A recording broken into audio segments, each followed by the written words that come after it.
Olá, alunos do sexto ano, tudo bem com vocês? Estamos iniciando mais uma aula de língua portuguesa. Vamos conferir os nossos objetivos. Acompanhe. Vamos ler o gênero discursivo causo, perceber o efeito de sentido provocado pelo uso de palavras ou expressões dentro do texto e ainda compreender a concordância verbal nas situações comunicativas. É muito importante, né, nós entendermos para que utilizamos então, né, os verbos e por que precisamos fazer a concordância adequada, tá? Vamos lá. Então, vamos ler um causo, né? Lembrando o que é um causo então. É um gênero essencialmente oral, né? Evoluiu para o escrito. Sendo assim, é possível que certos enunciados, a concordância verbal, por exemplo, não esteja de acordo com a norma padrão da língua. Será? Pode ser que isso não aconteça às vezes, né? Vamos conferir então? Então, pode acompanhar porque é um texto muito legal, muito mesmo, prometo. Então, o nome é O Doutor e o Canoeiro. É o título então do nosso causo. Acompanhe. Um médico muito estudioso, filósofo, doutor de uma faculdade em São Paulo, estava fazendo uma pesquisa acadêmica na Amazônia sobre a vida dos amazonenses ribeirinhos. Tinha que atravessar o caudaloso rio em uma canoa. Pode subir, disse-lhe o canoeiro. Senta aí nesse banquinho e se segure. O rio está muito cheio e com correnteza. Vai demorar uma meia hora para a gente atravessar. O médico acomodou-se na canoa, boquiaberto com a dimensão do rio, com a imensidão de árvores no horizonte, com aquele céu nublado incomensurável. Mas nada disso era objeto de seu estudo, e sim um caboclo da Amazônia, logo ali à sua frente, com um bom tempo para conversar durante a travessia. Pegou uma cadernetinha na mochila, uma caneta e começou a perguntar. Qual o seu nome? Ubiraci. Prazer, eu sou o Dr. Joselito e estou aqui na Amazônia para fazer uma pesquisa para a minha tese de pós-doutorado. Posso lhe fazer umas perguntas?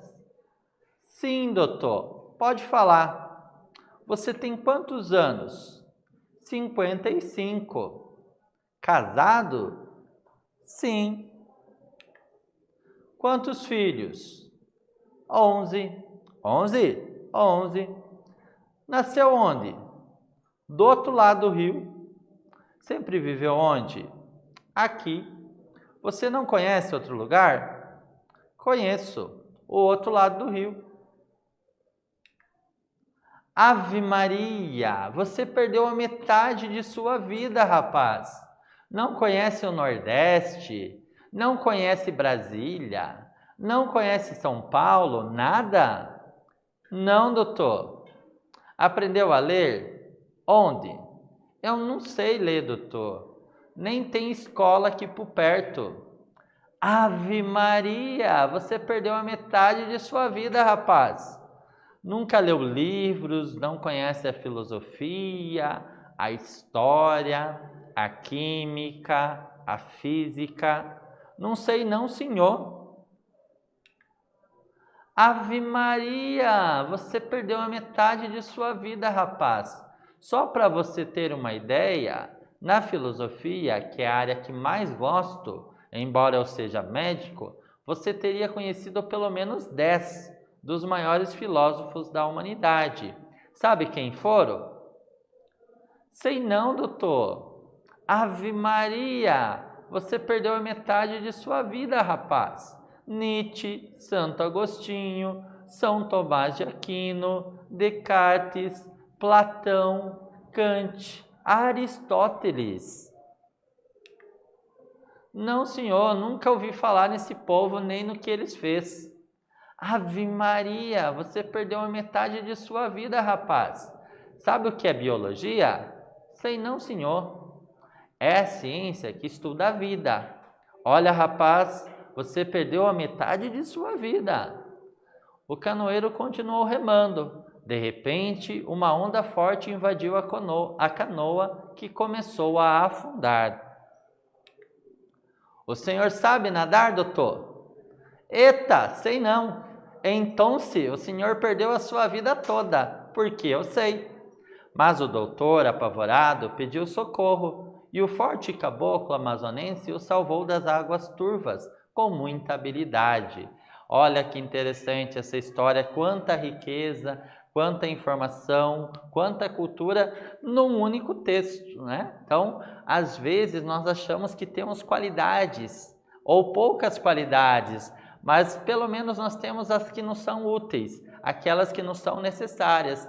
Então, às vezes, alguém não tem lá, né, um alto grau, alto nível de escolaridade, mas tem os conhecimentos necessários. Por exemplo, pode ter um trabalhador que ele sabe fazer muito bem a sua função, mesmo ele não tendo estudado, né, o nível ideal, digamos, né? Então, às vezes, nós achamos que o conhecimento só vem da escola, e não é assim. Vem da escola, mas também de nossas vivências, de nossas experiências, né? E assim é a nossa vida, tá bom? Muito bem. Então, esse texto nos ensina a olhar a vida de um modo mais bonito, digamos assim. Agora, atividade número 1. Qual que foi o fato gerador do caos? Já voltamos.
Legal, e aí, você descobriu qual foi o fato gerador, então, do nosso caos? Vamos ver se vocês acertaram? Confiram.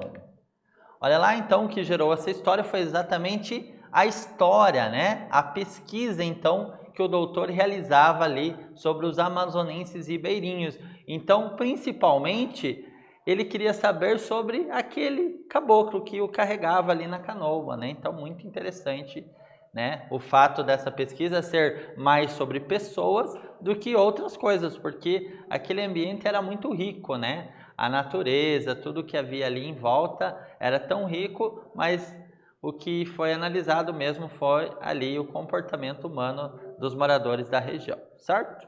Muito bem. Agora atividade 2, certo? Acompanhe o trecho aqui na sua tela e responda o seguinte: qual é o efeito de sentido provocado pelo uso repetido da expressão "você perdeu a metade de sua vida, rapaz"? Já voltamos.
Legal, vamos conferir então qual foi o efeito então produzido, né, ao usarmos essa expressão "você perdeu a metade de sua vida, rapaz", certo? O que será que isso representou aí, né? Então, lembra que eu falei que na língua portuguesa nada é por acaso, sempre tem um objetivo, né? Cada palavra escolhida tem um objetivo, né? Vamos conferir então. Olha lá, principalmente o objetivo aqui foi o de reforçar a ideia que o doutor tinha com relação aos conhecimentos científicos, filosóficos, culturais e históricos, pois para ele esses conhecimentos eram essenciais para a vida. Então, todo o conhecimento que aquele médico ali tinha, ele também gostaria que a outra pessoa ali que conversava com ele também tivesse. Então ele diz: como você não conhece essas pessoas, você não descobriu outros lugares que não seja essa localidade? Então é uma preocupação dele, né? Então para ele isso era importante, mas para outra pessoa talvez não fosse, né? Cada um tem o seu gosto, cada um tem a sua cultura, e era o suficiente talvez para aquele morador ribeirinho ali, né? Então não podemos julgar o outro, né? Nós temos que entender cada pessoa como um ser único, com os seus erros, acertos e os seus gostos pessoais também, certo? Agora, atividade de número 3. Releia este trecho e responda. No trecho acima, nós temos uma frase da variante linguística regional e outra na variante da norma culta. Em qual das orações a concordância verbal está de acordo com a norma culta da língua? Explique. Já voltamos.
Bacana. E aí, você conseguiu então responder o que foi solicitado?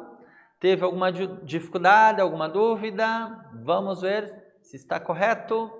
Vejamos então. Qual das formas aqui apresentadas, então, representava, né, a concordância de acordo com a norma culta da nossa língua portuguesa? Então, conferindo aqui, com certeza, né, a parte que dizia assim: não, senhor, nunca ouvi falar nesse povo, nem no que eles fizeram. Então, o verbo aqui fizeram faz a concordância com o pronome eles, em pessoa e número, né? Então, concorda em terceira pessoa, o número plural, porque é mais de um, né? Então, fizeram, eles, mais de uma pessoa, fizeram, certo? Só que assim, tem uma observação bem importante aqui, tá? Os causos, eles são histórias da tradição oral, são contados geralmente em uma linguagem mais espontânea. Então, acabam registrando aí o jeito de falar típico de uma determinada região ou localidade. Então, é normal, por exemplo, que nós tenhamos ali algum desvio da norma. Então, alguma informalidade, alguma questão regional, que é absolutamente normal, né? Não é nada sobrenatural, não é nada de outro mundo. Está explicado pela norma, né? Pela linguagem, pela variação linguística que pode ocorrer, né? E isso não é um erro, não é um erro, é uma situação diferente do convencional, né? Explicado, então, pela dimensão que nós temos, pela população grandiosa que nós temos também no nosso país, e nós temos sotaques diferentes, nós temos culturas diferentes, e tudo isso interfere, né? Mesmo a idade, tudo que faz parte da nossa vida interfere na nossa linguagem também. Beleza? Entendendo agora um pouquinho melhor a questão da concordância verbal. Então, lembrem que nós temos algumas regras, né, dentro da língua portuguesa, e a concordância verbal é explicada da seguinte forma: o verbo e o sujeito, eles devem concordar entre si. Então, o verbo e o sujeito. Quem é o sujeito? É sobre quem se fala dentro da frase, ou ainda aquele que praticou a ação. Então, eu costumo dizer, a melhor forma de identificar o sujeito é perguntando para o verbo. Quem fez isso? Por exemplo, Igor trabalha na empresa tal, né? Quem trabalha na empresa tal? Igor. Então, eu tenho a resposta. Então, Igor seria o meu sujeito, né? Porque eu sei quem trabalha é o Igor, certo? Então, observe aqui, ó. Então, concordância é o modo pelo qual as palavras alteram suas terminações para se acomodarem a outras palavras. A concordância verbal, ela trata das alterações do verbo para se acomodar ao seu sujeito.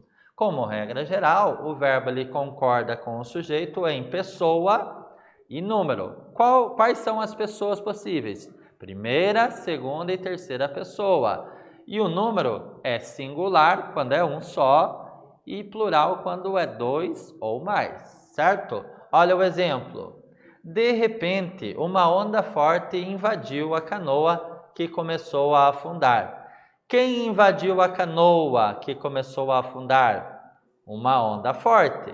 Então, uma onda forte é o sujeito. Por isso, o verbo ele precisou concordar com o sujeito. Então, né? Uma onda forte invadiu. Né? Então, invadiu está no singular, assim como uma onda forte está no singular. Tá bom? Perfeito? Observado? Agora, atividade de número 4. Leia com atenção o trecho e responda: com quem o verbo destacado foram está concordando? Já voltamos.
Legal. E aí? Você descobriu? Conseguiu fazer a resposta? Conseguiu analisar o trecho?